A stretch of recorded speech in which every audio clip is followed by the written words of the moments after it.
Hey everybody, Alex Kazora, SteelersDepot.com, back with some Pittsburgh Steelers tape breakdown and analysis of their Week 16 loss to the Kansas City Chiefs, 36-10. Pittsburgh now 7-7-1 on the season.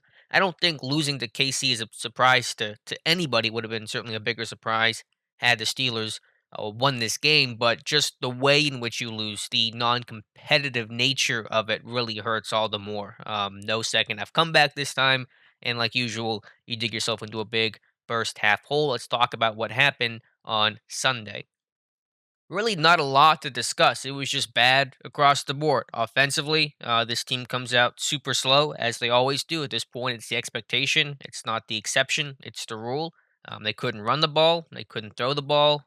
You turn the ball over multiple times. You can't do that against KC and expect to win. They had two turnovers in this one. The Bender interception off the flea flicker, and then Deontay's just unforced error of a fumble. I think that was early in the second half, I want to say, when that one occurred. And so you're just beating yourself. You're bad on third down. This team's sitting around, I think it's 29% on third down over the last, I believe it's 5 games now. And so that's just not winning football there.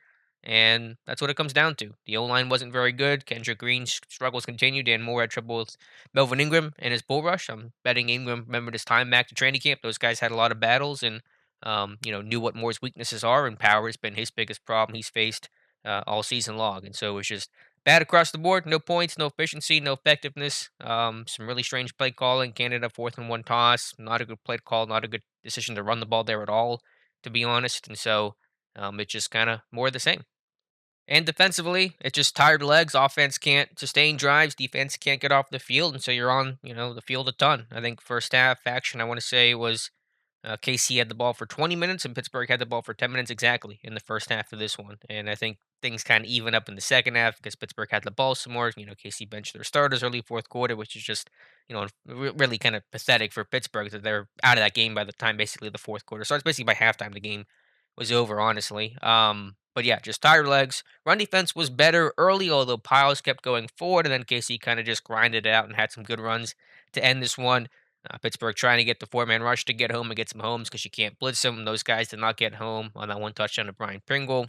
He's got 6, 7 seconds back there. You give any quarterback that kind of time, he's going to find someone. You give Mahomes that kind of time, he's certainly going to find someone. So pressure, I think they did sack him twice, but just overall the pressure on this one was pretty poor.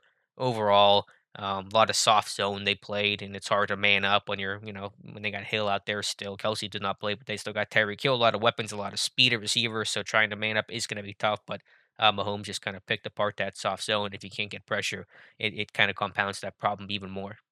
And then just situational red zone play. Casey started out 4-4 in the red zone. Again, they get a big lead. Pittsburgh's MO has basically been to win games, keep the score down in the first half defensively, and then allow the offense to rally in the second half. That's how they've won a lot of games this season, especially recently.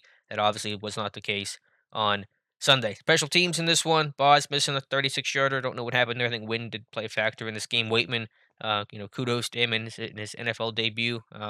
Just signed this time yesterday, basically, and so I thought he did a nice job. Just 2 punts, and then overall, just some of the decision making in this one I thought was just very much the Tomlin gut thing, where things aren't really consistent and logical, and just kind of fly by the seat of your pants. But a lot of problems with this team right now. I'll keep things short here. Um, Silver lining, I tweeted this out earlier. You kind of figured you were going to lose this game, not the 26 points, and wasn't even that close or competitive is an acceptable amount. It's not, but you kind of figured you were going to lose this game. So, where do you go from here? If you still win out, if you beat the Browns and the Ravens, two teams Pittsburgh's beaten this year in their first matchup, then you still probably get in the playoffs. You could still potentially win the North and lead the Bengals to lose out, but you probably get a wild card spot in there somewhere at 9.